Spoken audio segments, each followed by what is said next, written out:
Hi viewers, Aadhaar కార్డ్‌కి సంబంధించి కొన్ని కొత్త రూల్స్ అయితే రావడం జరిగింది. అవేంటి అన్నది ఈ వీడియోలో నేను డీటెయిల్‌గా చెప్పబోతున్నాను. సో, దానికంటే ముందు unique identification authority of India UIDI వాళ్ళు మనకు కొత్త ఒక కండిషన్ అయితే తీసుకొచ్చారు. అదేంటంటే ఆధార్ కార్డ్‌ని ఇకపై డేట్ ఆఫ్ బర్త్ ప్రూఫ్‌గా వాడుకోవడానికి అవకాశం లేదు అని క్లియర్‌గా చెప్పడం జరిగింది.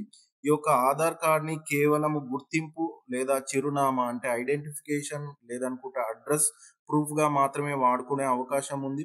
అయితే ఇప్పుడు కొత్తగా తెలుగు రాష్ట్రాలలో ముఖ్యంగా తెలంగాణలో ప్రజాపాలన అనే ఒక అప్లికేషన్ ఫార్మ్ తీసుకోవడం జరిగింది. అందులో మనం అందరము ఆధార్‌ని ప్రూఫ్‌గా పెట్టాము. ఒకవేళ గనుక మీరు కొత్తగా పెన్షన్‌కి లేదనుకుంటే ఇంకా ఏ ఇతర ఏజ్‌కి సంబంధించిన ప్రూఫ్‌గా గనక ఆధార్ కార్డ్‌లో ఉన్న డేట్ ఉన్నది గదా! దాన్ని గనక వాడితే మాత్రము ఆధార్ కార్డ్‌ని వాడమంటే మాత్రము కంపల్సరీగా అప్పుడు మనకి ఇబ్బందొచ్చే అవకాశం అయితే ఉంటుంది.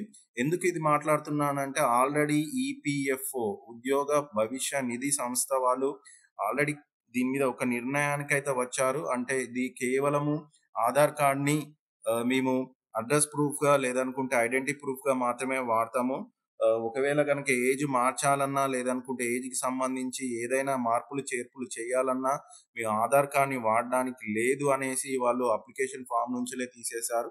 ఒకవేళ గనక మీరు డేట్ ఆఫ్ బర్త్ ప్రూఫ్‌గా ఏదన్నా మీరు పెట్టుకోవాలి అప్లికేషన్ ఫార్మ్‌కి రిలేటెడ్‌గా అంటే అందులో జనన లేదనుకుంటే మరణ రిజిస్ట్రేషన్ వాళ్ళు జారీ చేసిన అంటే జనన ధృవీకరణ పత్రం గాని, లేకుంటే స్టేట్ గాని, సెంట్రల్ గాని ఏదైనా ప్రైవేట్ సంస్థల రికార్డుల ఆధారిత సర్టిఫికేట్ అంటే లైక్ ఓటర్ కార్డ్ ఇంకేదైనా సర్టిఫికేట్ ఇవి గాకుండా ప్రభుత్వ గుర్తింపు పొందిన విద్యా సంస్థలు లేదా యూనివర్సిటీలు జారీ చేసిన మార్క్స్ మెమో అంటే మీకు మీరు ఎడ్యుకేషన్ టైంలో ఒకవేళ మీకు మార్క్స్ సంబంధించిన ఏమన్నా మెమోస్ ఇస్తే దాని మీద date of birth with me name తోటి ఉంటే అది పనికొస్తుంది.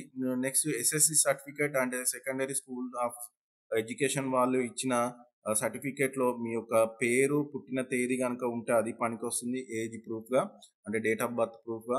నెక్స్ట్ వచ్చేసి స్కూల్ లేదా కాలేజీ వాళ్ళు ఇచ్చిన ట్రాన్స్‌ఫర్ సర్టిఫికేట్, టీసీ. నెక్స్ట్ వచ్చేసి కేంద్ర, రాష్ట్ర ప్రభుత్వాలు జారీ చేసిన పెన్షన్ సర్టిఫికేట్. సో, ఇవి మాత్రమే మీకు డేట్ ఆఫ్ బర్త్ ప్రూఫ్‌గా అంటే ఏజ్ ప్రూఫ్‌గా వాడుకోవడానికి అవకాశం ఉందని ఆల్రెడీ ఈపీఎఫ్ఓ వాళ్ళు చెప్పడం జరిగింది. సో, ఇవి గాకుండా pan card, passport, civil surgeon జారీ చేసిన మెడికల్ సర్టిఫికేట్స్ గూడా వాడుకోవచ్చని వాళ్ళ అప్లికేషన్ ఫార్మ్‌లో చెప్పడం జరిగింది. సో, ఫైనల్‌గా మనకు రానున్న రోజులో మనకు యూఐడీఐ వాళ్ళు గనక పక్కాగా ఈపీఎఫ్ఓ వాళ్ళు ఆల్రెడీ అమలు జేస్తున్నారు.